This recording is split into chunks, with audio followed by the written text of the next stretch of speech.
ఆదిలాబాద్ ముద్దుబిడ్డ జోగు రామన్న నిర్మించినటువంటి శనాక కోరట బ్యారేజ్ దగ్గర ఉన్నాం. ఇక్కడ మన తొలి ముఖ్యమంత్రి చంద్రశేఖరరావు కేసీఆర్ గారు ఇచ్చినటువంటి జోగు రామన్న గారి సహకారంతో మనకి ఇచ్చినటువంటి శనాక కోరట బ్యారేజ్ దగ్గర ఉన్నాం. చూడండి ఎంత మంచిగా ఉన్నది. 80% పనులు అయిపోయినాయి, ఒక్క 20% ఆగినాయి.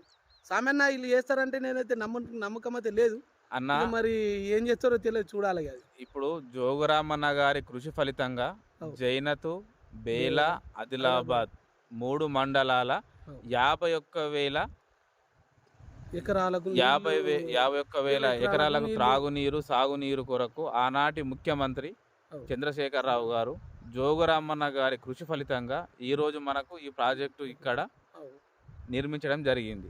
దాదాపు 80% పనులు పూర్తయినాయి అన్న.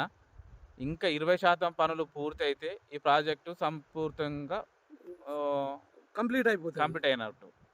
మరి కాంగ్రెస్ ప్రభుత్వం వచ్చి 20 నెలలు అవుతుందన్న, ఏ అధికారాన్ని వచ్చిండన్న? ఇప్పటిదాకా ఒక్కడు కూడా వచ్చి చూసింది లేదు. అసలు ఈ నీళ్ళు ఎక్కడికి పోతున్నాయి, ఎక్కడి నుంచి పంపు నుంచి ఎక్కడి నుంచి లిఫ్ట్ చేస్తున్నారు, అసలు నీళ్ళు ఎక్కడి నుంచి ఏ కెనాల్ ఉన్నది ఎక్కడున్నది అన్నది కూడా ఇప్పటిదాకా ఈ కాంగ్రెస్ నాయకులకు సోయి లేదు.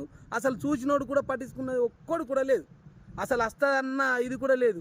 మళ్ళా మన జోగురామన్న రావాలా, అప్పుడే మన బతుకులన్నీ బాగుపడతాయని నేనైతే అనుకుంటున్నాను, నా ఉద్దేశం సామాన్య. ఇక మరి నీకు తెలిసి వస్తానంటే నేనైతే నమ్మకం అయితే లేదు. ఇక చెప్పలేము, ఇక మరి ఆ దేవుడు దయ కలిస్తే ఏమన్నా అవుతుందేమో చూడాలా. నీ ఉద్దేశం కాదన్న, ఆదిలాబాద్ ప్రజలందరూ కోరుకుంటున్నారు. ఇవాళ 51,000 ఎకరాలకు సాగునీరు అందించాలంటే అది జోగురామన్న గారితోనే సాధ్యమవుతుంది, ఈ కాంగ్రెస్ ప్రభుత్వంతోనే సాధ్యం కాదు. ఏం చేసినా కూడా ప్రజలందరూ ఏమనుకుంటున్నారంటే, అరే కాంగ్రెస్ ప్రభుత్వం వచ్చి 20 నెలలు అవుతున్నది, ఇప్పటిదాకా ఈ ప్రాజెక్టుని ఒక్కొలుసుగా సందర్శించలే. ఇప్పటికి అందరు అదే అంటున్నారు. మరి నేను అదే అంటున్నా కదా, చెప్తున్నా కదా, ఒక్కోడు వచ్చింది లేదు, నా చూసింది లేదు. అసలు బ్యారేజ్ ఎక్కడున్నదో తెలియదు, పంప్ హౌస్ ఎక్కడున్నదో తెలియదు, ఆ కెనాల్ ఎక్కడికి వెళ్ళి ఎటు పోతున్నాయి, ఇది అవుతున్నాయి, ఈ ఎక్కడి నుంచి ఎటు ప్రవహిస్తున్నాయి, ఏంది ఏం కథ, అవి ఏమి లేవు. అసలు అక్కడి నుంచి ఆ పంప్ హౌస్ నుంచి ఆ కెనాళ్ళు ఆ జైనత్ మండల్ కానీ, అటు బేలా మండల్ కానీ, ఇటు ఆదిలాబాద్ మండల్ కానీ అన్ని కెనాల్ ఇది చేసింది. కానీ ఇప్పటిదాకా ఒక్కళ్ళు కూడా సందర్శించింది లేదు, నా చూసింది లేదు.